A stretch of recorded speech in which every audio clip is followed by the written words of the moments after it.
pada malam hari ini kita akan mengadakan kopdar lagi, yaitu tentang analisis data gunakan ELK. Nah, ELK itu apa? Nanti akan dijelaskan oleh Mas Adi. Dan Mas Adi ini siapa? Mas Adi itu kalau aku baru kenal tuh sekitar setahun yang lalu. Dia adalah seorang big data antusias, tauku. Kemarin waktu aku ngontak Mas Adi lagi tuh dia cerita gitu. Nge-query sekitar berapa ya? 2 miliar data ya Mas kalau nggak salah. Itu di-query dalam waktu sekitar 5 menit. Betul nggak Mas? Data? 5 menit? Iya, kalau nggak salah. Atau mungkin aku yang salah ya Mas? Nggak ada, cuma nggak ada sedetik. Oh, nggak ada. 2 miliar data tuh nggak ada sedetik. Nggak ada. Nah, untuk penjelasannya nanti kita dengerin aja pas kopdar ya Mas. Tapi nggak akan aku demokan di sini soalnya. Nah, oke. Pertama-tama mungkin kita perkenalan dulu. Dimulai dari aku. Namaku adalah Agung, seorang programmer dari Komunitas Programmer Semarang. Jangan sehari-hari ya biasa cuma duduk, ngeliatin laptop, ngeliatin coding.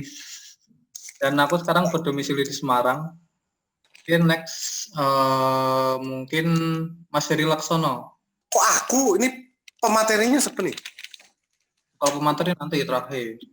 Siap. Nama saya Heri Laksono. Saya seorang engineer LTE di salah satu perusahaan telco di Indonesia.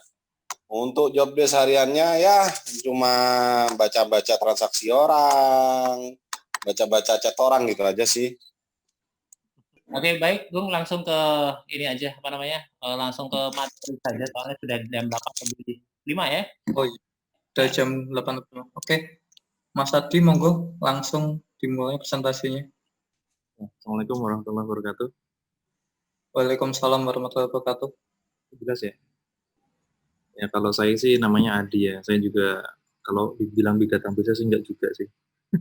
Cuma orang yang baru belajar tentang big data aja sih. Jadi hanya sharing-sharing aja yang barangkali bisa mungkin kita manfaatkan bersama, barangkali nanti ada yang bisa dibutuhkan sehingga nantinya bisa dimanfaatkan secara sesuai dengan apa yang kita bisa lakukan kesehariannya di pekerjaan kita kayak gitu. Sebenarnya sih ini materi ini udah aku coba sharing itu kapan ya? Setahun yang lalu ya? Tidak lupa ya. Setahun yang lalu kalau nggak salah. Jadi mengenai Elasticsearch kayak gitu. Jadi mungkin aku agak sedikit review sedikit ya mengenai Elasticsearch karena sebenarnya di hari ini tuh dulu itu kan banyak yang pengen tahu ya bagaimana caranya melakukan implementasi sederhana menggunakan Elasticsearch. Terus use case seperti apa yang mungkin yang sangat sederhana yang bisa kita coba terapkan mengenai tentang Elasticsearch itu sendiri. Seperti itu. Mungkin saya coba review sedikit ya tentang Elasticsearch ya. Jadi sebenarnya Elasticsearch itu sendiri kalau di sini dia itu search engine ya. Dia itu search engine. Fungsinya adalah untuk ya searching karena namanya Elasticsearch untuk mencari sesuatu. Mencari sesuatu itu bentuknya cukup banyak ya. Tapi pada poinnya adalah di sisi data. Data-data apa aja yang bisa yang bisa dicari ya cukup banyak. Sebenarnya data-data itu kan di tempatnya kita itu kan bermacam-macam bentuknya ya. Ada yang bentuknya log tadi Mas Heri tadi juga jelaskan dari bentuknya, ada juga yang chat dan lain-lain. Itu data itu sendiri. Nah, kenapa kalau kita search engine itu juga cukup banyak tuh Elasticsearch. Cuma kebetulan aja mungkin Elasticsearch ini sendiri itu kalau menurut saya sih lebih mudah untuk dicoba, mungkin bisa lebih mudah untuk diimplementasikan dalam keseharian atau mungkin bahkan dalam aplikasi yang sudah coba kita buat, mungkin kalau misalkan ada teman-teman di developer itu sendiri seperti itu. Terus kenapa kita menggunakan Elasticsearch ya? Ya ini problemnya sih rata-rata sih di sini sih di RDBMS sih kayak gini. Jadi itu rata-rata itu kalau misalkan kita udah menempuh data itu udah cukup besar ukurannya. Ya ukurannya itu sebenarnya sih relatif ya. Tapi rata-rata kalau kondisi standar ya yang bisa kita lihat itu misalnya kita udah menempuh data sampai ratusan juta itu udah pasti query-nya cukup slow kayak gitu. Query cukup slow itu bisa dilihat sederhananya itu mungkin kalau misalkan kita coba mau mengcounting atau mau mengcounting berapa jumlah data yang sudah kita simpan di situ. Nah, itu udah agak sedikit lama itu. Ya mungkin kalau dibilang lama ya memang bergantung sama mesinnya masing-masing ya. Atau mungkin secara arsitektur itu mungkin bisa berbeda-beda ya. Tapi pada kondisi Mas, aku boleh tanya nggak? boleh silakan. Kalau yang tadi untuk yang berapa mil pakai, kalau boleh tahu pakai root protokolnya apa ya? Mas Heri nanti mungkin habis selesai. Oh, Jadi lebih enak gitu nanti tak tanya gitu. siap. Oke. Kita nanti diskusi, kayaknya menarik ini. Kayaknya gitu ya. Oke, saya lanjutkan dulu ya. Oke, baik. Jadi tadi coba adanya slow query, misalkan kita coba mencari di sisi data query yang jumlahnya itu mungkin cukup besar ya kayak gitu. Belum lagi nanti ditampilkan dalam bentuk visual, apalagi nanti belum lagi di query berdasarkan parameter-parameter yang memang kebutuhannya itu cukup kompleks, itu kan ya agak sedikit pusing kalau kita di sisi programmer ya. Belum lagi nanti kalau kebutuhan request di sisi bisnis yang aneh-aneh kayak gitu kan, mintanya A, B, C, nggak pernah jelas dan lain-lain, itu mau seperti apa sih dari sisi fleksibilitasnya seperti itu. Terus selain problem RDBMS dari sisi slow query, dia juga kadang-kadang itu ya sederhananya sih mungkin ada banyak teknologi ya, kayak misalnya kayak Oracle itu kan kalau dia menggunakan single point failure-nya itu kan kita menggunakan apa ya, kalau nggak salah itu dulu saya pernah pakai itu namanya Gatekeeper atau apa ya, saya udah lupa tuh namanya. Itu cukup mahal. Sehingga kalau misalnya kita mau melakukan backup data kayak gitu tuh kita harus memberi satu lisensi khusus di situ. Sehingga kalau misalnya kita menyimpan satu data di satu tempat, terus tiba-tiba data tersebut dia rusak, ya kan mau nggak mau kan kita harus memutar posisinya ke database yang memang sudah di backup itu sendiri. Tapi kalau menggunakan Elasticsearch itu kita itu sederhananya itu kita cukup menyiapkan beberapa node, bahkan mungkin Elasticsearch itu sendiri sudah disupport sama Docker ya, ataupun sama Kubernetes, sehingga kalau kita bisa melakukan satu query atau deploy satu data, itu cenderungnya itu kita tuh nggak perlu memikirkan bagaimana caranya dia melakukan backup data di situ sendiri. Ya kalau kita bisa menyimpulkan tuh, kita nggak perlu memikirkan secara lebih detail bagaimana sih caranya agar si mekanisme Elasticsearch itu sendiri dia bisa langsung up, atau mungkin dia bisa tetap stabil dalam kondisi di mana itu salah satu server misalkan seperti itu dia tuh mengalami trouble di situ, sehingga customer-nya kita itu nggak merasakan oh ternyata itu ada problem ya di backup di belakang di belakang aplikasi itu sendiri seperti itu. Nah, bisnis purpose-nya apa? Ya, kalau kita biasanya kan berbicara mengenai teknis ya, mungkin ya untuk bisnis purpose-nya itu sederhananya sih kita bisa menyediakan atau bisa mengimplementasikan suatu data dalam bentuk dashboard. Karena kenapa? Karena Elasticsearch itu sendiri itu sebenarnya itu nggak berdiri sendiri.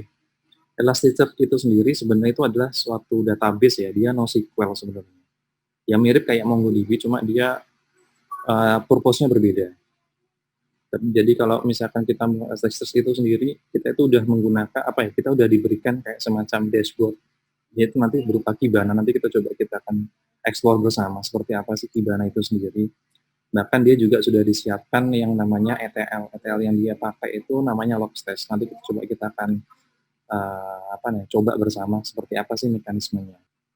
Terus yang sederhananya dengan menggunakan Kibana itu sendiri, misalnya ya secara sederhananya, kita bisa mencari data, dimudahkan dengan mencari data, apa saja data-data yang dibutuhkan oleh bisnis itu sendiri, seperti itu. Ya mungkin pendahulunya seperti itu dulu ya. Jadi kalau misalnya lebih detailnya nanti coba saya akan masuk ke slide yang selanjutnya. Karena ini ini slide yang dulu soalnya. Benar-benar membahas secara detail Elasticsearch-nya itu seperti apa mekanismenya. Saya coba ganti yang materi yang hari ini aja dulu. Mungkin di sini dulu ya. Ada yang mau ditanya dulu sambil saya. Oke, buat teman-teman yang mau bertanya silakan bertanya, tinggal ngidupin mic-nya. Kalau enggak bisa tanya juga lewat chat. Ya, nanti aku yang menyampaikan ke Mas Hadi. Oke. Sambil menunggu nanti saya coba lanjutkan dulu aja ya, Bung ya. Iya, silakan Mas. Oke, untuk di hari malam minggu ini ya, saya coba share ya sedikit pengetahuan yang mungkin saya baru peroleh ya, barangkali bisa bermanfaat bersama buat teman-teman ya. Jadi mengenai judulnya adalah analisa data menggunakan ELK. ELK itu sebenarnya bukan elk ya, tuh hewan itu ya. Tapi sebenarnya dia itu menggunakan apa? Suatu kepanjangan. E itu adalah Elasticsearch, L itu adalah log text-nya, dan K itu adalah Kibana-nya. Jadi kalau misalkan kita jelaskan di sini, itu LK adalah Elasticsearch, Logstash, atau satu lagi adalah Kibana. Elasticsearch itu sendiri bisa kita lihat itu merupakan suatu database. Sedangkan Logstash itu adalah merupakan suatu ETL, dan Kibana itu adalah merupakan business intelligence. Terus LK itu apa? Yaitu merupakan platform search engine. Jadi dia itu platform sebenarnya, jadi end to end. Sebenarnya itu aplikasinya cukup banyak ya LK itu. Cuma yang akan saya fokuskan hanya ada di 3 tools ini sendiri. Karena nanti sejatinya itu ada berapa ya sebenarnya? Ada APM, ada macam-macam lah. Tapi kita nggak akan membahas sampai terlalu detail di area situ. Dia merupakan platform search engine end to end dan merupakan sentralisasi manajemen log. Log itu seperti apa yang harus kita sentralisasi? Ya, ini yang sederhananya itu kita kan punya data ya. Saya agak sedikit ke atas ya. Jadi data itu kan banyak ya. Jadi ada yang berupa database, ada yang berupa file, bahkan ada yang berupa dari sosial media. Itu kan cukup banyak ya. Kita harus melakukan scraping. Satu sisi pada saat kita memiliki sederhananya gini, misalkan kayak Mas Agung gitu ya. Dia membuat suatu aplikasi namanya X gitu ya. Aplikasi tersebut kalau misalkan kita sebagai programmer itu kan biasanya kan kita tinggal 5 perintah aja, kita bikin table requirement dari sisi user. Yang penting data itu ke-insert ya. Tapi pada satu sisi setelah data di-insert, udah bisa di-maintenance, aplikasi udah cukup stabil, bla bla bla dan lain-lain. Terus pada satu kondisi ada dari top manajemen tuh menginginkan bahwa aku pengen dong dalam satu waktu itu aku bisa pengen mengetahui performance dari aplikasi yang kamu buat, misalnya seperti itu. Apakah dia itu oke atau enggak sih? Nah, terus apakah memang banyak errornya atau enggak sih aplikasi yang kamu buat? Terus data-data yang kamu udah kumpulin tuh di dalam database itu sendiri, itu bisa nggak aku bisa menganalisa data-datanya? Apakah data-data tersebut yang sudah kita peroleh dari dari pihak luar misalnya seperti itu bisa kita manfaatkan nggak sih untuk misalkan katakanlah mengembangkan fitur atau mungkin barangkali ada komplain dan lain sebagainya seperti itu. Itu kan kalau misalkan kita menggunakan cara-cara yang mungkin yang tanda kutip manual ya, artinya manual itu kita harus coding lagi, terus kita bikin satu mekanisme di mana kita harus membuat bentuk visual, terus kita harus menghubungkan antara sumbu X dengan sumbu Y, kita harus melakukan aggregation, belum lagi kita kadang-kadang harus mencari average rata-rata dari kebutuhan data tersebut, belum lagi nanti kita harus mencari summary-nya atau mungkin counting, bahkan kita sampai diharuskan mencari median dari data tersebut itu kan agak sedikit merumitkan. Ya kan, ya bisa dibayangkan kompleksitas, apalagi kalau kita udah berhubungan dengan data-data yang sifatnya sangat statistik, itu kan agak sulit. Jadi sehingga hal-hal seperti itu kan harus coba mungkin kita bisa melihat bersama kira-kira mau seperti apa sih data-data tersebut harus kita visualkan atau bisa kita sajikan kepada top manajemen ataupun kepada tim bisnis itu sendiri. Belum lagi file misalnya. File itu kan banyak yang bentuknya, ada yang bentuk karena ya sederhananya mungkin file itu kayak Excel atau mungkin CSV yang mungkin sederhananya kita sering melihat ya. Belum lagi dengan yang namanya bentuk log. Log itu banyak ya, misalkan sederhananya log Apache gitu. Kalau teman-teman mungkin sering melihat atau menggunakan HTTP menggunakan web server Apache gitu. Apache itu sendiri kan sebenarnya pada saat kita menggunakan kita membangun aplikasi, setelah kita melakukan deploy ke dalam Apache itu sendiri kan sebenarnya ini ya, ada log yang kadang-kadang itu pada saat terjadi error itu kan bisa kita lihat ya. Tapi pertanyaannya adalah pada saat user mengakses aplikasi yang mungkin tadi saya jelaskan, misalkan Mas Agung buat aplikasi X misalnya kayak gitu. Buat terus dia akses nih. Terus yang aksesnya dari mana aja, jam berapa, terus kira-kira menu apa aja yang sering diakses, belum lagi nanti posisi dari orang tersebut menggunakan browser apa itu kan sebenarnya kan sudah tercatat dalam log Apache itu sendiri lah. Pertanyaannya adalah bagaimana cara kita bisa memvisualkan atau kita bisa menampilkan data-data tersebut sehingga pada akhirnya kita tuh bisa mengetahui ternyata itu yang sering mengakses di tempatnya saya itu di ternyata itu ya di ini ya di suatu negara namanya ini misalkan seperti itu kan sangat bisa sekali karena kadang-kadang itu dari log Apache itu sendiri kan menyimpan beberapa data yang sangat sensitif, misalnya kayak IP address, belum lagi nanti jenis browsernya apa. Kadang-kadang itu ada juga yang apa namanya Apache itu dia menyimpan OS-nya itu namanya apa. Sometimes seperti itu. Itu kan cukup kompleks, apalagi kan kalau kita sebut data tersebut kan datanya unstructured ya. Data unstructured, ternyata nggak jelas itu mau gimana cara kita baca. Apalagi bentuknya file. Padahal sebenarnya itu data itu kan kayak misalnya sekarang ini kan ya apa ya, ya kalau orang nyebutnya adalah oil ya, new oil lah kayak gitu. Dimana beberapa hal itu bisa kita coba olah sehingga bisa menghasilkan sesuatu yang lebih bermanfaat. Itu file contohnya. Terus sosial media dari Twitter, dari Facebook, terus belum lagi dari whatever lah atau mungkin dari mungkin apa namanya apapun bentuk sosial medianya. Kalau misalkan kita bisa apalagi kalau bentuknya udah apa ya diskusi, chat dan lain-lain mau seperti apa hal-hal yang bisa kita analisa di situ percakapan bentuknya seperti apa dan lain-lain itu bagaimana cara kita bisa mengolah itu mau seperti apa hasilnya mau seperti apa yang dibicarakan tuh apa terus topik yang paling sering yang paling sering dibicarakan di suatu tempat ini apa itu kan kenapa Twitter bisa memberikan suatu rekomendasi kepada kita. Ya itu kan banyak sekali hal yang bisa kita lihat secara detail. Sebenarnya data itu sampai ke arah situ sebenarnya. Itu ya jadi di sisi data. Nah ini sederhana. Kenapa Pak? Aku sudah boleh tanya nggak? Nanti dulu ya Mas, biar Mas Adi melanjutkan. Terus nanti ada sesi tanya jawab setelah presentasinya selesai. Kita nanti ada sesi tanya jawab sekitar 30 menit. Dia bilang silakan yang mau tanya. Oke. Yuk. Ya, makasih ya Mas. Oke, monggo Mas Adi dilanjutkan. Gitu ya. Oke. Ya.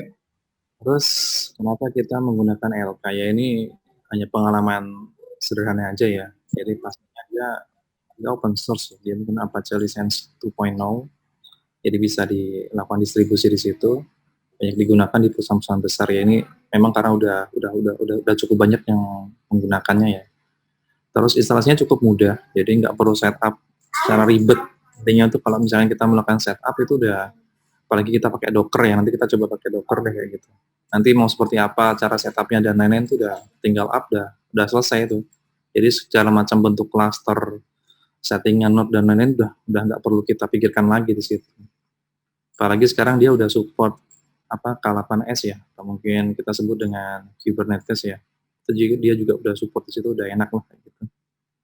Terus dia pada saat ini juga udah support juga dengan IPA client. Jadi kalau misalkan kita punya aplikasi coding ya, yang akan kita hubungkan dengan Elasticsearch.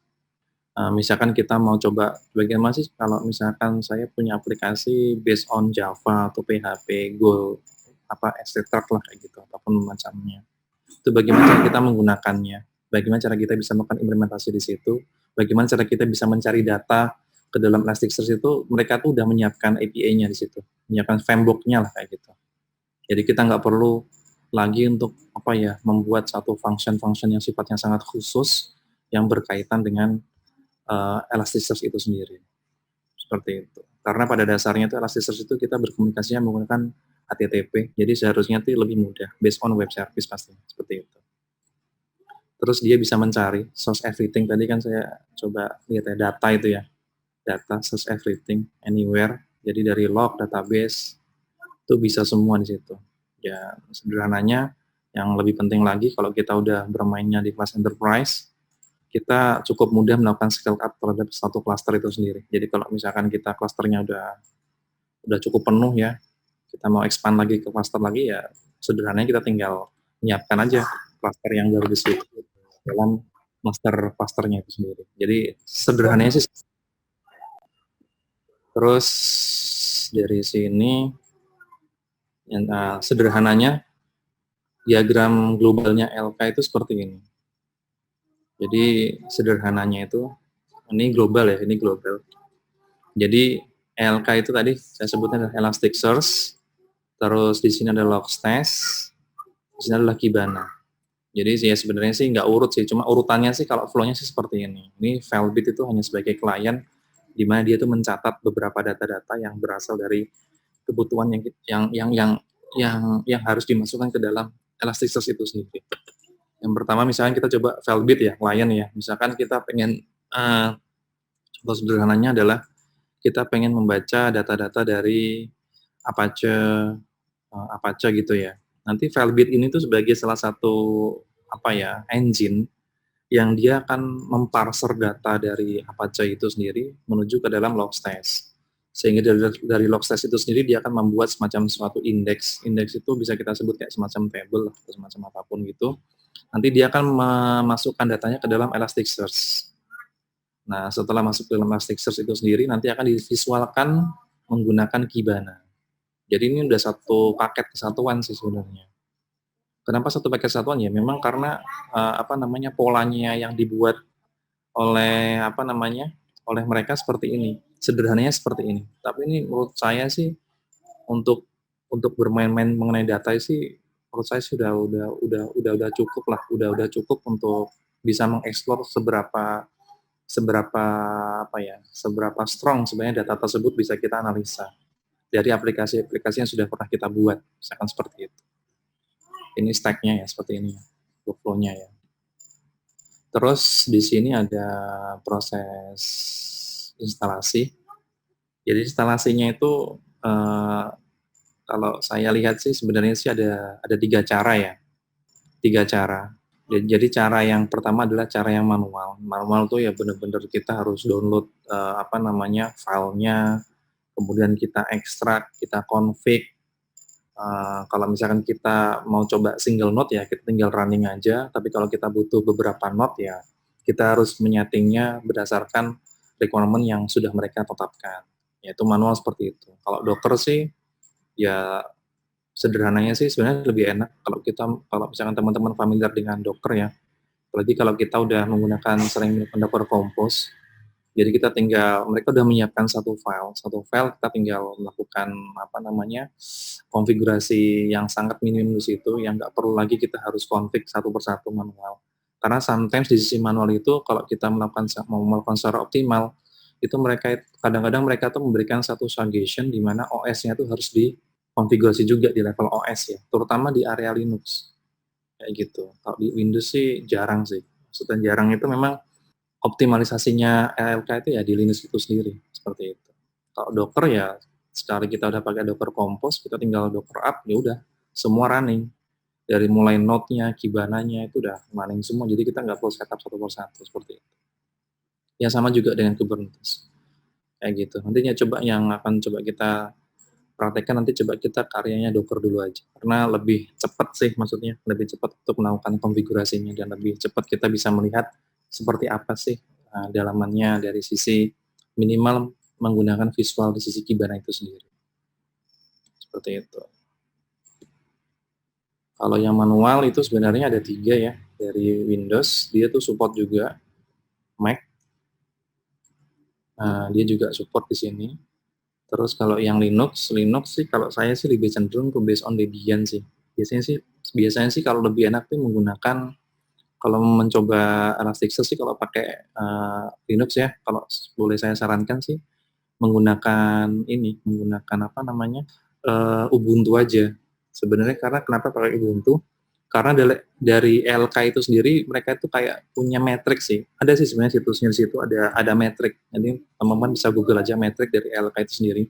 Itu kebanyakan itu yang disupport itu adalah di sisi OS-nya adalah Ubuntu. Ya, kenapa mereka mengoptimalkan di sisi Ubuntu ya? Sebenarnya saya nggak begitu paham. Cuma pada dasarnya Ubuntu 18.04 itu yang paling latest, yang paling bisa mereka support terhadap seluruh aplikasi yang berbau LK itu sendiri, seperti itu.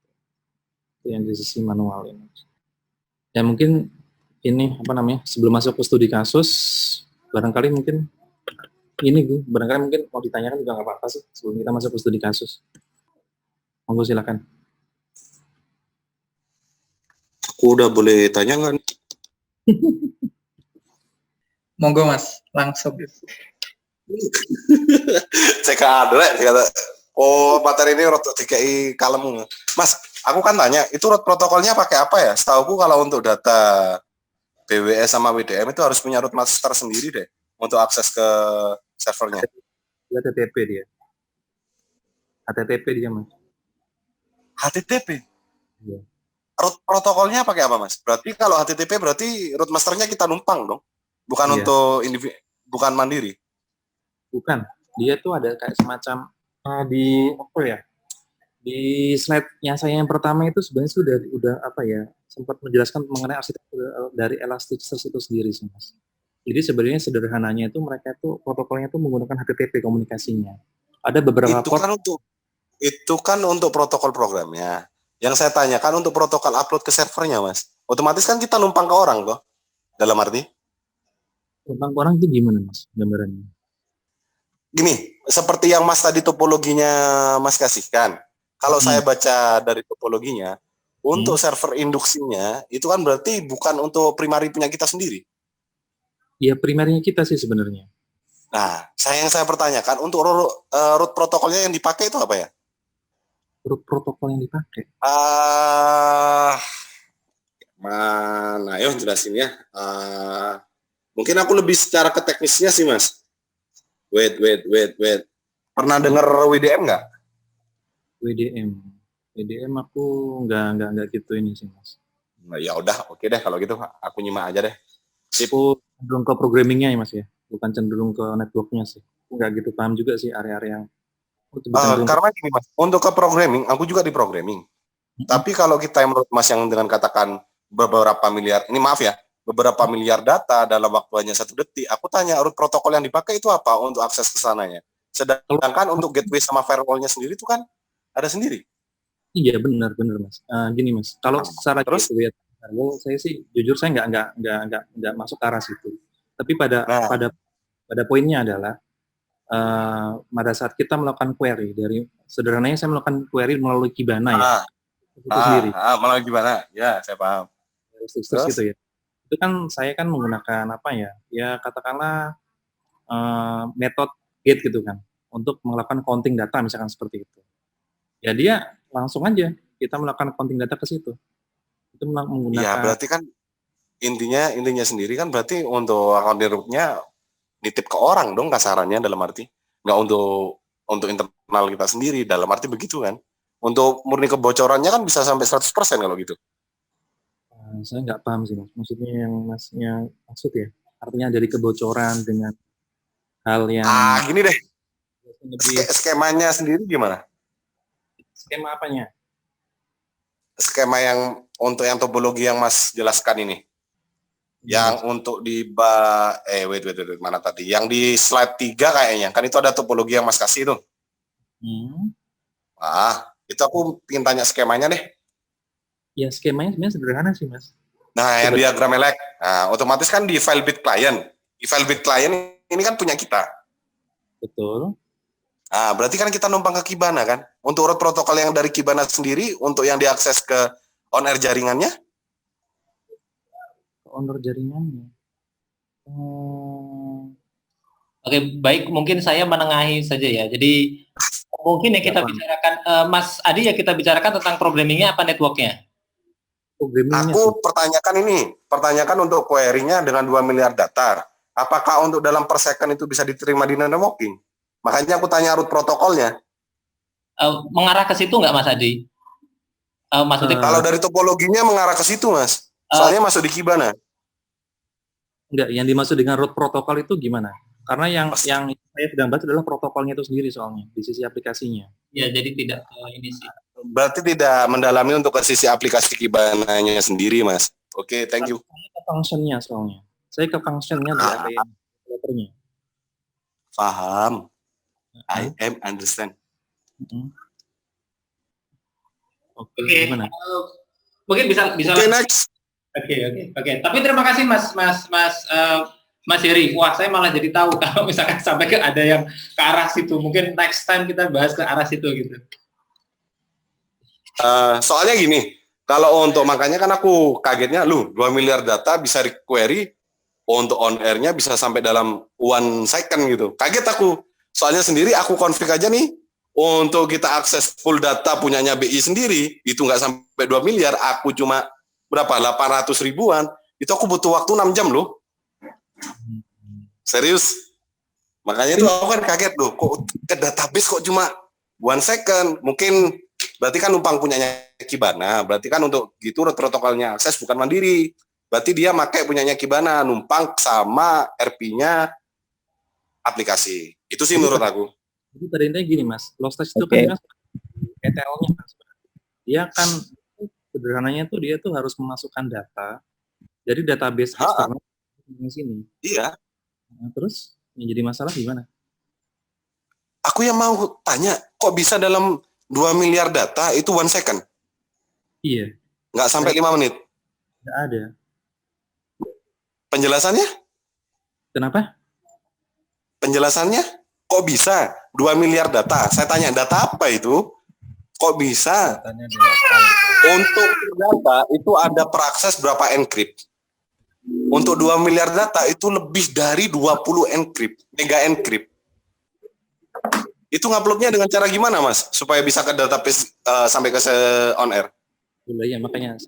Boleh saya tengahin sebentar? Maaf. Oke, silakan. Assalamualaikum warahmatullahi wabarakatuh. Saya Kang Adang. Gimana Mas Adang? Mungkin dari sini Bapak Adi Nugroho itu database-nya bentuknya plain text apa database biasa? Nah, Saya itu menggunakan Logstash, Mas. Jadi nanti saya coba jelaskan dulu di area nanti studi kasusnya. Enggak, jadi tadi kan 2 miliar data secara sekian detik. Jadi begini, dari bit-bit yang ada di setiap server itu dikirimkan ke Logstash. Di Logstash itu bakalan difiltering, dimasukin ke Elastic. Nah, di Elastic itu dirubah ke JSON bentuknya. Bentuknya ke JSON. Jadi bukan database secara database full ya, tapi udah ke JSON dan bentuknya adalah unstructural. Nanti di situ bisa di query pakai DSL. Seperti itu. dan itu biasanya butuh waktu berapa lebih detik, tepatnya Mas? dia pakai NoSQL Ya, sebenarnya. Apa? Itu biasanya butuh berapa detik, Kang Adang, untuk Kang Adang sendiri? Untuk saya kebetulan saya belum terlalu besar karena saya kan lagi develop juga untuk CM. Untuk apa? Untuk CM, untuk apa? Analitik, thread analitik sebenarnya. Sekarang sih masih sekitar 0, sekian detik untuk menganalisis.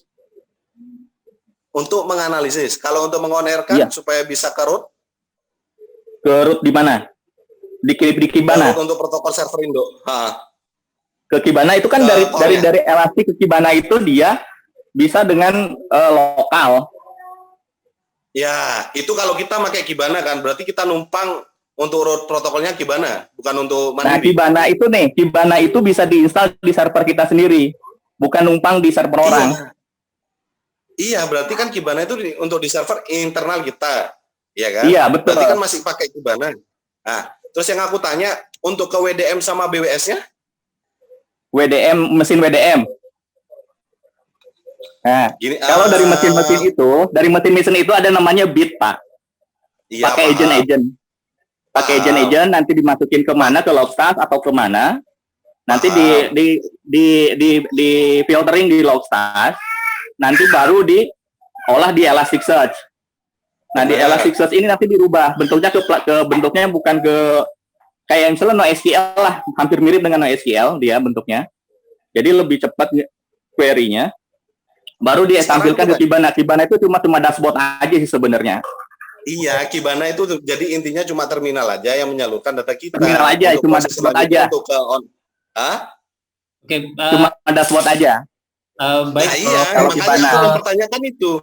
Berarti root protokol yang dipakai Kibana itu apa sehingga bisa 2 miliar sampai 0, second? Sampai beberapa detik aja. Sebenarnya sih yang berproses sudah Elasticsearch-nya bukan Kibana-nya. Nah, untuk memprosesnya itu pakai root protokol apa, Mas? Bisa HTTPS, bisa HTTP, Pakai HTTPS, Mas. bisa HTTPS, bisa HTTP. Bisa TPS. Oke, maaf Mas Heri, kadang saya potong dulu. Siap, Ini kan kita siap. juga lagi bingung. Nah, di sini tuh di materinya sebenarnya udah ada studi kasusnya, jadi nanti mungkin Mas Adi bisa ngasih contoh. Nah, Biar mungkin gini deh, gimana kita caranya. diskusi lagi setelah studi kasusnya aja. Iya, oke, siap. Makasih ya, Mas. Yuk. Oke, Good Mas idea. Adi Kayaknya diskusinya bisa di Oke, silakan lanjut, ya, Mas Adi. Ini nggak apa-apa. Ini namanya diskusi kayak gini. Oh, iya. Iya, terus ini coba studi kasus ya. Ini studi kasusnya yang ringan-ringan aja sih sebenarnya. Misalkan kayak kita itu punya web service gitu. Kita punya web service, terus kita pengen ngerti nih, ini aku pengen yang paling sering diakses, terus average time-nya itu berapa milisecond atau mungkin sampai mungkin berapa menit. Bahkan mungkin kita pengen mengetahui TPM-nya tuh seperti apa, itu kita bisa memanfaatkan dari aplikasi Kibana itu sendiri. Seperti itu. Jadi aplikasi untuk melakukan analisis data ini kita memanfaatkan yang namanya menggunakan APM. Nanti saya coba demokan sederhana ya. Seperti itu. Yang coba kita akan pakai adalah kita menggunakan Docker, karena kita menggunakan Docker Compose, sehingga kita membutuhkan setup RAM minimum 4 GB. Jadi kalau di Docker itu kan ada setting ya, Docker desktop maksud saya. Docker desktop itu biasanya tuh adanya mungkin di Windows juga ada ya. Kebetulan saya pakai Mac di sini. Itu coba di setting dulu aja setup RAM-nya minimum 4 GB. Karena kalau kita nggak menjalankan kalau kita nggak menggunakan minimum setupnya dalam 4 GB, maka dari Docker Compose itu sendiri dia nggak akan ngangkat sih sebenarnya. Karena defaultnya kan cuma 2 GB kalau saya nggak salah ingat. Dan tinggal di clone aja, saya udah nyiapkan di GitHub saya. Tinggal di clone, terus kalau misalnya udah ada komposnya sini ya, saya cuma tinggal Docker off aja seperti ini. Nanti dia akan melakukan starting. Di situ ada Elasticsearch 1, 2, dan 3 di situ. Kita coba bikin testing untuk melakukan setupnya. Juga Kibana juga kita langsung setting di situ juga. Ini agak sedikit lama sih, karena agak lumayan berat soalnya. Oke, share screen-nya mungkin berbeda ya, Mas Adi ya? Iya, bentar ya, saya stop dulu share screen-nya. Oke. Kelihatan ya? kelihatan, Mas. Dia lagi loading sih di sini. Di sini Elasticsearch dia based on Java, jadi kita harus pakai JDK kalau misalnya kita installnya dia secara manual ya. Terus sembari ini dari loading ini, terus kita juga bisa menyiapkan yang lain. Jadi kita juga bisa download Logstash-nya. Kebetulan udah saya download ya Logstash-nya. Di mana?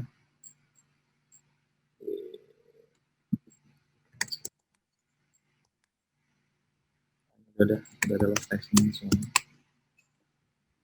Udah saya siapkan juga. Takutnya nanti kalau downloadnya agak bermasalah di malam ini. Terus setelah itu kita juga ada MySQL. Kita coba nanti akan menggunakan API. Di sini udah saya menyiapkan komennya juga di sini. Saya menggunakan MySQL-nya versi 5.7 aja. Saya kira udah cukup sih. Terus database yang saya buat adalah LK. Di sini saya masuk ya ke dalam code-nya. Terus kemudian setelah itu saya exit. Kemudian karena saya mau connect ke MySQL, nantinya aplikasi yang nanti akan coba kita konekkan dari based on Java-nya, kita membutuhkan konektor JDBC-nya di sini. Seperti itu.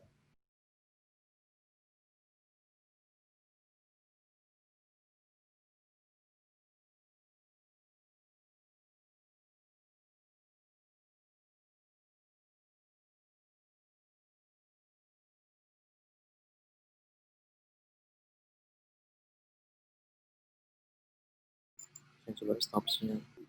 Ini udah up di sini. Jadi kita aksesnya ke localhost, port defaultnya itu adalah 5601 ya di sini. Jadi di sini kita bisa melakukan observasi di sini. Banyak menu di sini sebenarnya.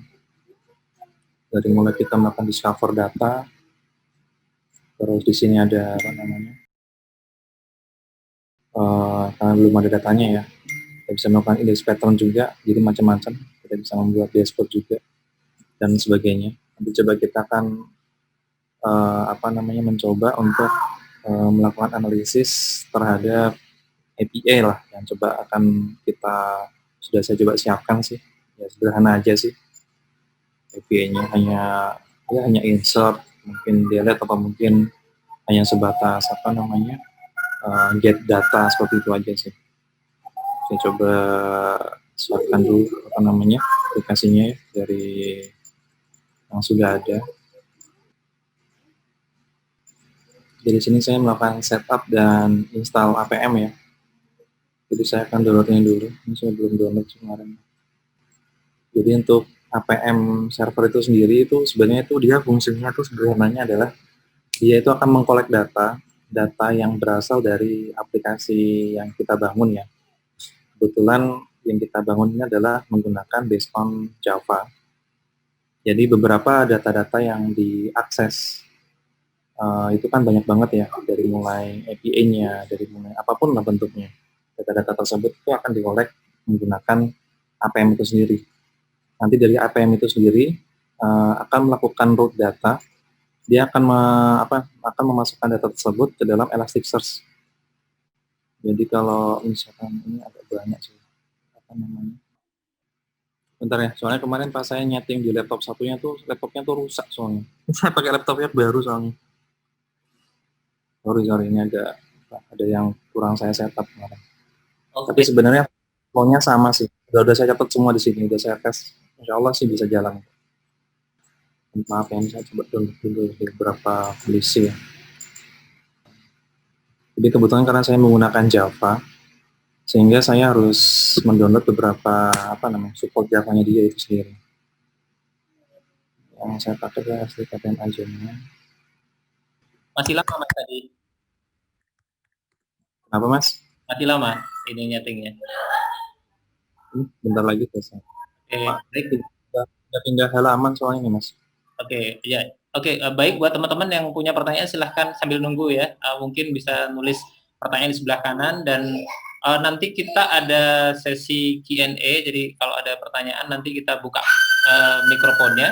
Terus kemudian nanti ada sesi diskusi lagi setelah Q&A. Kayaknya menarik. Jadi lanjut tadi yang sempat ada diskusi, kita lanjutkan lagi setelah presentasi selesai.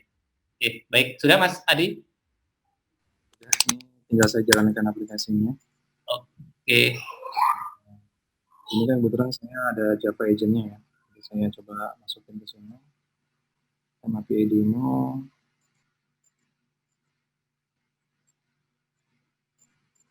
Ini yang di share screen presentasi atau ininya Mas? Kenapa? Yang di share presentasi atau ininya? Ini. Oke. Sekarang udah kelihatan.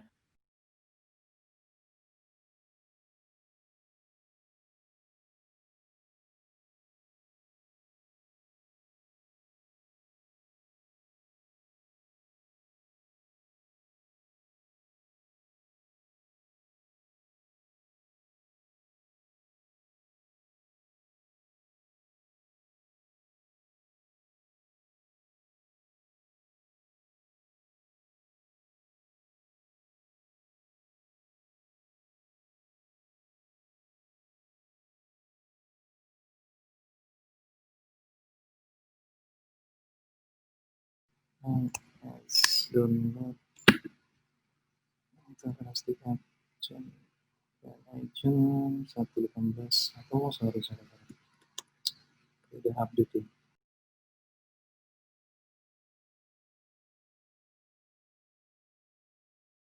Oke, ini udah jalan. Sudah yang error ternyata. Kita saja dulu.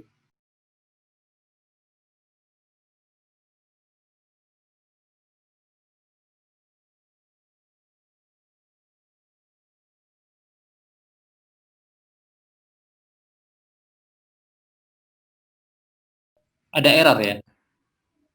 Iya mas, bentar mas. Ada error ternyata. Oh, oke.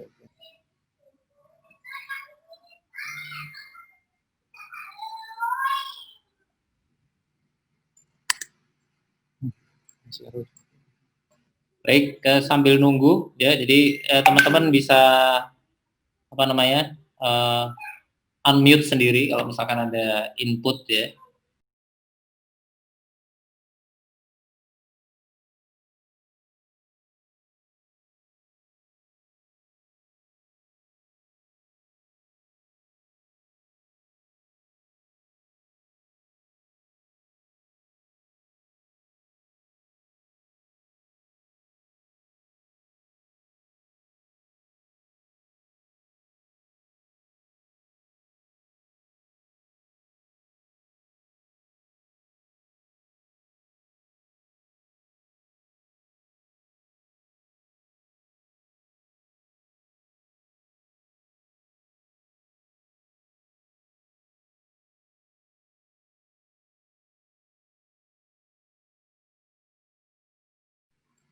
Sudah bisa mas? Belum ya?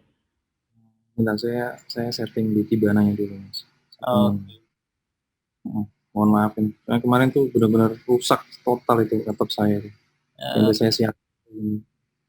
nggak apa-apa, ini laptopnya baru pakai Mac kan?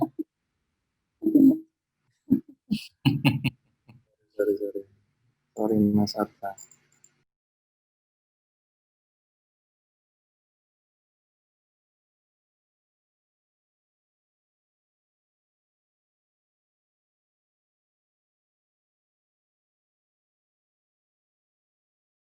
Berasa privat nih aku. Iya.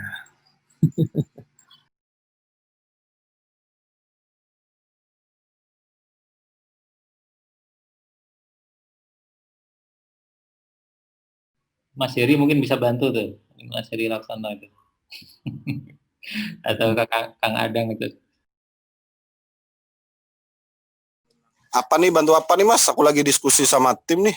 Oh iya, ya sudah lanjutin diskusinya. Nggak apa-apa, nggak apa-apa, nggak apa-apa. Sekalian timku biar dengar juga nih. Wah, mantap, mantap.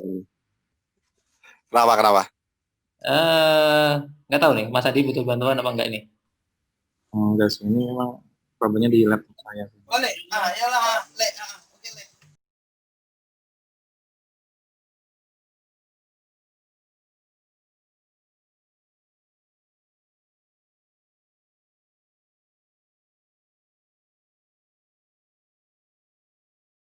Ini kayaknya dia jalan. Oke, keren. Sorry. Kemarin setupnya beda laptopnya soalnya. Apa ini perlu dibantu nih? Sudah bisa kayaknya ini, Bos. Dan ada error. Itu nggak bisa, Bos.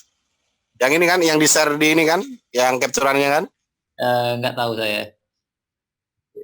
Ya. Masih ada errornya kayaknya. Udah nggak ada. Udah bisa aneh. Udah jalan kayaknya.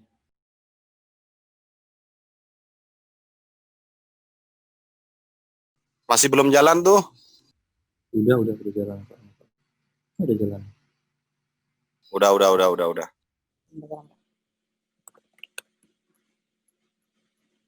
Oke, coba saya testing pakai ini ya. Coba saya tes dulu untuk masukin ke service gitu.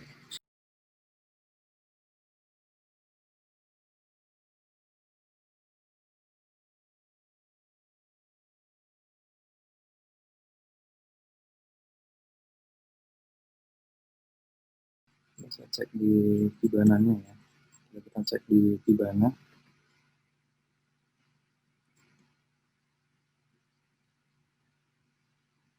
Coba share. Jadi sini saya masuk di menu APM namanya ya. Jadi sini ada menu namanya APM, Application Performance Monitoring. Saya coba cek masuk ke sini, menunya di sini.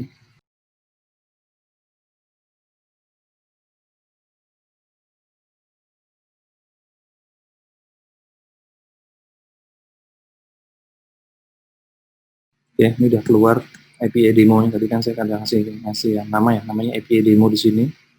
Pada saat saya klik di sini ya, saya pengen tahu. Di sini saya bisa kelihatan agentnya kita menggunakan Java di sini. Average responnya adalah 1, sekian milisecond dengan transaction per menitnya adalah di bawah 0,1 ppm. Kalau kita klik detail lebih detail ya di sini ya. Di sini kita bisa mengetahui sebenarnya. Nah, ini kita bisa tahu nih request per menitnya di sini kelihatan di sini. Kalau misalkan banyak banget fungsi-fungsinya ini kebetulan, terus ini nama transaksinya ya, nama transaksinya kebetulan yang saya bikin adalah create node di sini dari controller namanya book. Jadi fungsi ini pada saat saya jalankan, average durasinya adalah 1,046 milisecond. Seperti itu. Kalau misalkan kita pengen tahu lebih detail lagi, di sini juga ada yang namanya, kalau nggak salah sih ada, nah sini kita juga bisa klik lagi di sini. Kalau misalnya kita pengen analisa ya, transaction duration distribution-nya, kelihatan semua. Bahkan sampai termasuk data itu di insert ke dalam MySQL-nya tuh seberapa milisecond sampai mikrosecond di sini juga bisa kelihatan di sini. Jadi bisa sampai ke area sini. Kalau kita pengen menganalisa lebih dalam. Jadi kadang-kadang itu pas kita pengen tahu sebenarnya itu yang paling sering error itu pada saat kita udah banyak service yang keluar ya kayak gitu ya. Atau API yang harus kita publish itu ya. Itu kira-kira itu paling banyak itu di area mana ya yang paling sering error itu bisa kelihatan di sini. Ini kan kebetulan cuma satu ya.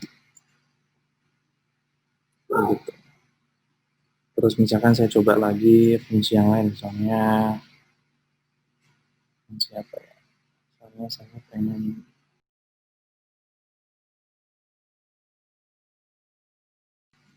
tahu fungsi.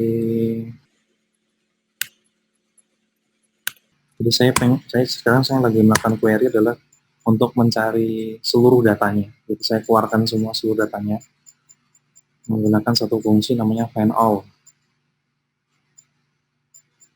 Nanti dia sini akan keluar nanti. Ini kan karena ngitungnya kan last 24 hour ya. Coba saya bikin 15 menit.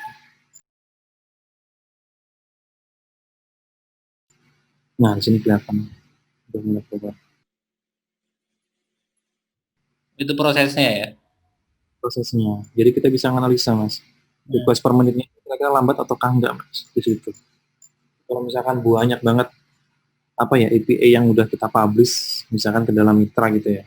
Ya minimal ya dengan tanda kutip open source ini ya menurut saya sih bisa dicoba lah kayak gitu untuk melakukan analisa terhadap kemampuan sistem yang kita miliki.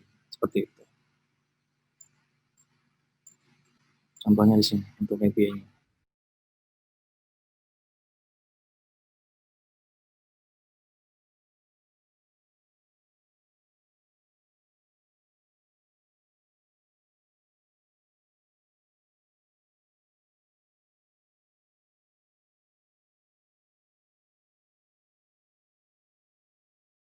Nah ini kan keluar nih get all node nih. Jadi get all node itu adalah fungsi di mana tadi saya menjalankannya itu kalau misalnya kita menjalankan fungsi get all node itu berarti saya mengeluarkan seluruh datanya. Di sini respon time-nya itu pas saya lakukan adalah 201 milisecond duration-nya. Jadi tadi beberapa kali saya di belakang tadi saya nggak kelihatan, nggak saya capture. Saya melakukan proses di situ. Kalau kita pengen tahu lebih detail sama persis. Nah, kita bisa tahu di sini. Nah, select bintang kan. Di sini ada query-nya di belakang. Select bintang from. Database-nya adalah book. Berarti sekitar 7 mikrosecond di sini. Dengan HTTP-nya adalah 200. Berarti dia oke. Kalau nanti misalkan dia nggak oke gitu, nanti dia juga akan keluar di sini sebenarnya. Misalkan kayak kadang-kadang itu ada servernya dia doang. Kadang-kadang kan kita dapat respon itu adalah 500 kayak gitu ya. Nanti dia juga kebetulan nanti dia pasti akan keluar di situ. Kira-kira seperti itu. Terus di sini kita bisa mencarinya berdasarkan waktu. Jadi kalau menggunakan Elasticsearch itu kita itu mencari data itu berdasarkan history. Kayak gitu. Jadi misalkan kayak saya pengen mengetahui 15 menit yang lalu ya dia akan meng-query berdasarkan 15 menit yang lalu. Kalau kita pengen melakukan spesifik terhadap data-datanya, katakanlah absolut seperti itu, aku pengen dari tanggal berapa sampai dengan tanggal berapa itu udah bisa. Jadi benar-benar dia fleksibelnya di sini. Jadi memang based on-nya dari Elasticsearch itu dia pasti based on time. Seperti itu. Ya, itu salah satu analisa data yang bisa kita manfaatkan di situ, sisi EVM-nya. Kayak gitu kira-kira. Mungkin ini untuk studi kasus yang pertama di situ. Ya mungkin itu dulu Mas Atta. Mungkin ada yang mau ditanyakan? Richard tadi. Mas Agung, Mas aku mau tanya, ini kan aku udah lihat. Ini aku boleh tanya nggak? Boleh Mas, silakan. Ini boleh dilihat setup servernya nggak? Boleh dibukain nggak? Tetap server di mana Mas? Yang di Bigananya? Atau enggak nih, mappingnya aja deh, service mapnya deh. Tolong dibuka dulu deh. Di dokternya tadi. Yang terminal tadi ya Mas berarti? Yep.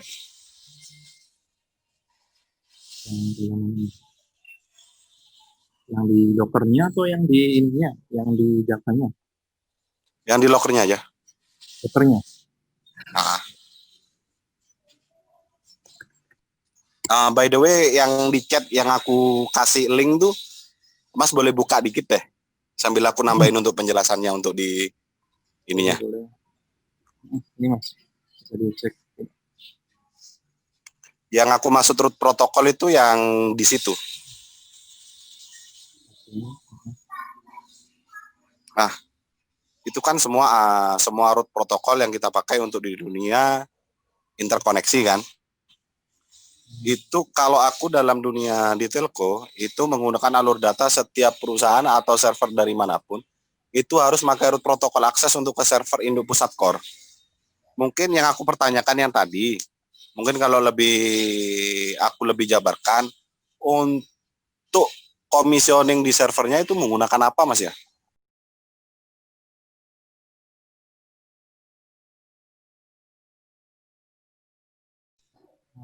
Saya istilah ini saya kurang begitu familiar sih Mas, yang Masnya share ini. itu lebih ke jaringan apa lebih ke programming, Om Heri? Ini kan gini, kalau untuk awal-awal mula sih sebelum aku belajar untuk ke jaringan, ikan di programming. Setiap dari programming kita kan harus untuk skip safety-nya yang ada di program yang kita dapat harus dimasukkan ke induk server kan untuk pembacaan link datanya. Nah, akhirnya setelah di telco, aku lebih menguasai untuk yang di ini. Jadi setiap alur data programming yang Bapak masukkan ini lewat Bigana, itu kan berarti kita numpang ke induk servernya dia untuk urut protokol aksesnya untuk pengolahan datanya. Makanya yang aku pertanyakan, untuk dari Bigananya sendiri, itu dia menggunakan protokol apa gitu loh. Karena untuk setiap gateway sama firewall yang dikasihkan itu beda-beda Mas. Ini untuk lebih keamanan data yang kita share sih. Makanya aku pertanyakan untuk ininya tadi, dari 2 miliar data, itu kok bisa hanya beberapa second gitu loh. Mungkin aku lebih menjabarkan ke situ sih. Kalau saya sih sebenarnya segini sih, saya itu kan paling menggunakan ya, saya jujur saya nggak begitu paham mengenai apa yang Bapak share ya gitu. Karena saya kurang familiar. Ya, yang saya ini kayaknya sih cenderungnya kok kayaknya ke network ya. Saya nggak gitu familiar dengan network. Iya, karena untuk programming sendiri itu kan menggunakan akses ke network, Mas. Itu ya, pasti. Ya, saya paham. Cuma sebentar Pak, saya jelaskan dulu Pak ya. Ya. Siap. Jangan ini Pak. Ya, sabar ya Pak, sabar. Siap. Nah, jadi jujur Pak, saya sambil ngerokok. Kok jadi berat gini studinya nih? Kopi darat nih harus ada rokok sama kopi nih. Ya Pak, saya nggak ngerokok Pak, maaf Pak. Silakan, kalau ngerokok silakan. Jadi gini Pak, jadi jujur kalau yang Bapak jelaskan, jujur saya nggak familiar. Saya nggak familiar. Saya sebagai programmer ya, yang saya juga mencoba mengimplementasikan seperti ini. Saya cuma hanya membutuhkan yang penting, kan kalau saya kan berikan yang penting antara Elasticsearch, Logstash, dan Kibana itu saling terhubung dalam satu tempat. yang coba kita fokuskan kan hanya scope di area pemanfaatannya LK Iya. itu sih. Yang aku pertanyakan ini 2 miliar datanya itu pengolahannya gimana di Big Nanya gitu loh. Kok bisa hanya per milisecond aja udah langsung bisa diupload untuk on air? Tadi kan sudah saya jelaskan kan Pak, tadi kan sudah saya jelaskan bahwa data tersebut saya ngambil data katakanlah dari database namanya misalkan Oracle gitu ya, Oracle sebenarnya Oracle. Iya, betul. Saya akan join di situ kan, saya membuatkan semacam kayak queue. Kemudian ke table-table tersebut, saya sambungkan dengan Logstash. Iya. Sebagai ETL-nya kan. Dari Logstash kemudian tuh saya memasukkan datanya itu via Logstash itu ke dalam Kibana menggunakan HTTP. Nah, setelah dari itu kan tersimpan data tersebut dalam Elasticsearch kan. Itu bentuknya tadi itu Pak Dadang tadi ya. Itu siapa tadi namanya? Seperti itu. Oh gitu. Siap. Oke. Sip. Nah, thank you. Jadi kalau saya detail, saya jujur saya nggak ngerti. Siap. Oke. Mungkin ada yang mau tanya lagi ke Mas Adi? Mau tanya. Sorry nih, tadi ketinggalan pas lagi setup APM itu kan lama. Saya ngetes sendiri malah sekali jalanin ke dokter Compose Up-nya malah hang komputer, jadi sempat ketinggalan beberapa menit. Itu mau tanya, kalau kita kan punya aplikasi sendiri ya, pakai database sendiri. Nah, itu biar setiap data yang ada di database, misal pakai Postgres gitu ya, dari Postgres itu bisa langsung datanya sinkron gitu sama Elasticnya, itu gimana ya caranya? Ditemukan di nanti yang studi case yang kedua. Karena dengan Pak siapa tadi? Ya, intinya melakukan sinkronisasi kan ya dari database RDBMS ke Elasticsearch ya Pak ya. Itu bisa sih Pak, bisa. Nanti kita menggunakan Logstash namanya. Itu juga udah saya pakai Logstash-nya itu ya. Itu udah saya share di GitHub saya. Itu di folder LK itu. Kalau misalkan Bapak lihat, itu contohnya memang kita saya menggunakan MySQL di situ. Di situ ada namanya mysql.conf lah atau config lah kayak gitu. Nah, di situ nanti saya coba jelaskan di slide selanjutnya. Nanti insya Allah akan saya coba jelaskan per masing-masing fungsinya seperti apa. Gitu Pak. Oke, buat teman-teman kita masih punya waktu sekitar 10 menit. Jadi yang mau tanya silakan bertanya. Dari saya sambil saya lanjut ya. Ya, silakan Mas. Ya.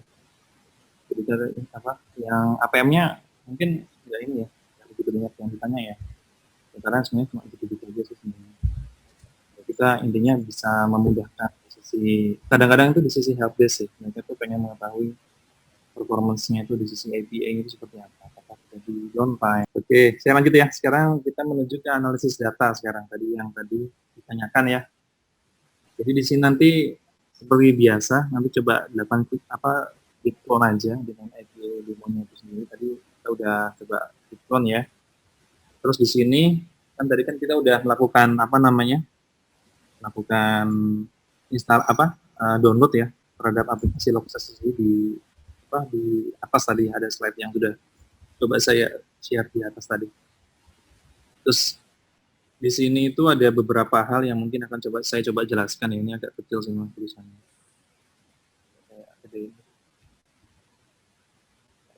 Jadi di MySQL config di situ itu kalau di Logstash itu sebenarnya itu terdiri menjadi 3 bagian dasar yang dipisah ya. Pertama adalah input itu ya berarti kita memperoleh input itu dari mana aja. Kebetulan yang coba kita fokuskan kan adalah input dari database ya. Jadi kalau input dari database karena ini base-nya adalah Java, jadi dia menggunakan JDBC. Jadi inputnya di JDBC itu banyak banget. Nah ini kok ada parameter seperti ini dan lain-lain itu sebenarnya di dokumentasinya Logstash itu ada semua sih sebenarnya. Ini cuma saya rangkum aja yang kebetulan nanti akan kita coba di sini. Pertama adalah input, yang kedua adalah filter. Di sini ada filter. Jadi filter sini kebetulan dia itu kosong ya, jadi kita nggak perlu filter. Nah, filter ini salah satu tugasnya itu gini. Ya, ada satu contoh. Terkadang itu pada saat kita melakukan insert data atau mungkin kita melakukan query data ya untuk dimasukkan ke dalam Elasticsearch, itu kadang-kadang itu kita membutuhkan suatu transformasi data, misalnya kayak datetime. Saya tuh pernah menemukan kasus orang itu nulis datetime itu bentuknya numerik loh, kayak gitu. Numerik gitu. Agak aneh sih, bentuknya numerik. Sehingga kan nggak mungkin kalau misalnya kita baca berdasarkan histori tadi yang yang menggunakan Kibana itu kan ya base-nya kan menggunakan tanggal ya, tanggal histori ya. Jadi kemudian kalau misalnya kita mau melakukan modifikasi atau melakukan transformasi data, nah kita menggunakan fungsi yang ada di dalam filter itu sendiri, seperti itu. Bahkan kita juga bisa melakukan remove field. Misalkan kita pengen pada saat melakukan query data, ternyata ada beberapa kolom yang nggak pengen kita tampilkan di dalam Kibana atau di dalam Elasticsearch itu sendiri. Kibana kan hanya viewing aja ya. Di dalam Elasticsearch itu sendiri. Yang nanti kita bisa menggunakan fungsi yaitu adalah namanya misalnya ini di sini saya coba tulis ya remove field seperti itu.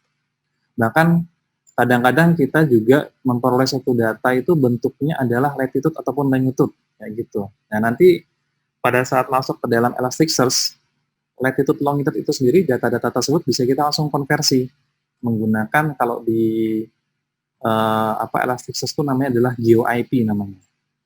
Seperti itu. Jadi macam-macam filter tuh macam-macam. Banyak banget fungsinya, saya nggak hafal sih. Tapi di dokumen tuh cukup banyak. Jadi sesuai dengan masing-masing case itu sendiri. Terus yang terakhir adalah output. Output itu sendiri adalah kita itu mau dari input yang sudah kita peroleh, itu outputnya mau ditaruh mana, kayak gitu. Kebetulan kan kalau output yang kita pakai ini kan adalah Elasticsearch ya. Jadi kita istilahnya menyaring data atau mungkin mengquery data dari MySQL menuju ke Elasticsearch itu sendiri. Nah, sehingga output yang harus kita tulis adalah Elasticsearch dengan indeks, katakanlah indeks itu ya bisa disebut dengan table lah kayak gitu. Tabelnya adalah misalkan LK dengan dokumen ID-nya. Dokumen ID itu di sini saya sebutnya adalah ID dari si table itu sendiri. Kan table itu kan dia ada primary key-nya ya. ID itu sendiri dengan host, kita akan lempar kemana hostnya? Hostnya itu Elasticsearch itu adalah Elasticsearch itu sendiri adalah local host itu sendiri. Jadi kan kebetulan kan kita install di lokal ya. Jadi cukup dengan local host ya udah cukup sih, harusnya dia bisa langsung lempar ke sini. Nah, dari beberapa hal seperti ini sebenarnya tuh menurut saya sih case kayak gini yang saya coba tampilkan tuh biasanya tuh sering terjadi. Contoh sederhananya adalah misalkan saya nanti tadi kan saya udah melakukan insert data ya ke MySQL ya kayak gitu. Jadi nanti secara sederhananya seharusnya itu dari log test itu sendiri dia akan membaca di sini ada connection string-nya ya. Dia membaca ke localhost ke 3306 dengan database-nya adalah LK. Terus JDBC user-nya itu tadi sudah kita setting ya di Docker-nya itu, kalau misalkan teman-teman melihat itu sudah kita set root dengan password-nya adalah test123. Terus JDBC driver library-nya adalah admin, yang tadi kita simpan itu namanya ini MySQL connector. Kebetulan nanti akan kita coba pindahkan ke sini ya, ke dalam folder logs test-nya. Terus untuk JDBC driver class-nya, kalau di Java itu kita menggunakan namanya adalah MySQL JDBC driver dengan retry items-nya adalah 3 kali dan waiting-nya adalah sekali. Untuk statement yang akan kita pakai, statement itu ya kalau misalkan datanya itu cukup banyak ya, table-tablenya itu dia cukup banyak, itu biasanya tuh kita menggunakan view. Nah, kebetulan kan kita kan nggak menggunakan view ya, makanya kita langsung menggunakan select bintang from seperti ini. Untuk check kolom value adalah true, dan kolom tipenya adalah timestamp itu sendiri, seperti itu. Oke, saya coba dulu ya. Ini waktunya cuma tinggal bentar lagi ya. Saya kira kan sampai jam 10. maaf. Kalau ada lanjutannya, kita bikin part 2-nya, Mas. Oke. Yaudah.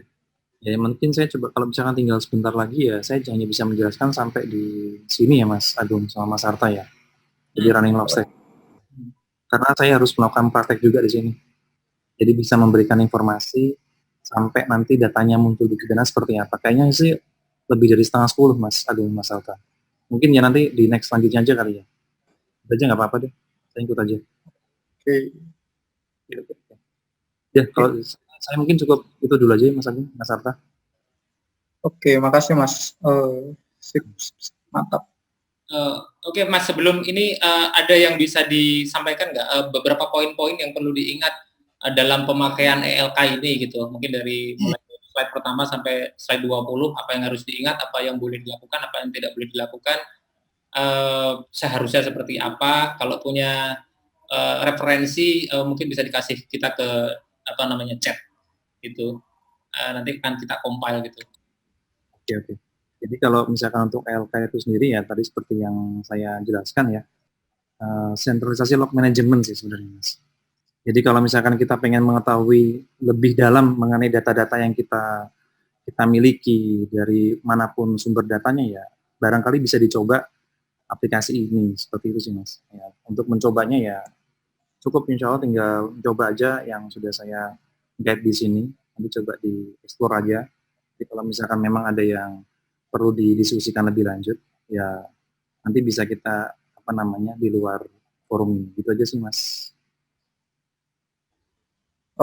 Oke. Makasih Mas Adi yang udah mau berbagi ilmunya sama kita. Makasih juga untuk yang tadi udah bertanya. Mungkin nanti kita bisa lanjut ke part 2 ya Mas, kapan-kapan. Boleh, nggak apa-apa. Oke, siap. Mungkin untuk malam ini segitu dulu aja. Next kita akan jadwalin lagi untuk kelanjutan dari materi ELK ini.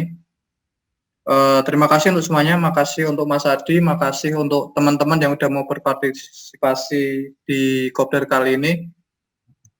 Oke, terima kasih teman-teman, aku akhiri sampai sini. Assalamualaikum warahmatullahi wabarakatuh. Waalaikumsalam. Terima kasih Mas. Yuk.